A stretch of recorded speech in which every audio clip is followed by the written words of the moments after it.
Hi! இன்னைக்கு க்ரோல வந்துட்டு எந்த இது இருக்கு, எதுவும் பை பண்ணலாமா அப்படின்ற மாரி ஆப்ஷன்ல செக் பண்ணலாம் அப்படின்னு சொல்லிட்டு இது மேக்ஸிமம் நான் மார்னிங் டைம்ல செக் பண்ணிருவேன். அதே மாதிரி இன்னைக்கு எடுத்தப்ப தான் பார்த்தேன். இதில வந்து நான் க்ரோல வந்துட்டு க்ரோவோட ஸ்டாக் பார்த்தேன். ஒரு 2 டேஸ் பிஃபோர் வந்து 140 சம்திங்கில இருந்தது. அது வந்து இப்போ வந்து ஹை ஆயிருக்கு. நான் லோ வரும் கன்சிடர் பண்ணலாமா அப்படின்ற மாரி யோசிச்சுட்டு இருந்தேன். ஹைல போயிட்டுருக்கு. சரி பார்த்துட்டு போலாம் அப்படின்னு சொல்லிட்டு ஒரு அலாரம் மட்டும் இது பண்ணிட்டேன்.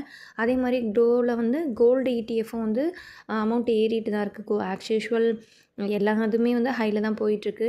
நான் வந்து கல்யாண் ஜுவல்லர்ஸ்ல வந்து பெரிய தப்பு பண்ணிட்டேங்க. அது நான் வந்து ஃபஸ்ட்டு வாங்கியிருந்தேன். வாங்குறப்போ வந்து ரூ. 103க்கு வாங்கியிருந்தேன். அது வந்து ரூ. 174 போறப்ப வந்து நான் வந்து செல் பண்ணிட்டேன்.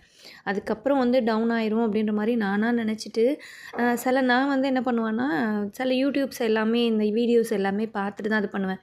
சரி வித்துட்டோம், நம்ம திரும்ப லோ வரப்ப வாங்கிக்கலாம் அப்படின்னு பார்க்குறப்போ, நான் வித்ததுக்கு அப்புறத்துலேருந்து அது ஹைல தான் போயிட்டுருக்கே தவிர லோலயே வரல. கிட்டத்தட்ட நான் ரூ. 103க்கு வாங்கினதுலேருந்து அது ரூ. 500 ரேஞ்ச் வரைக்குமே வந்துருச்சு.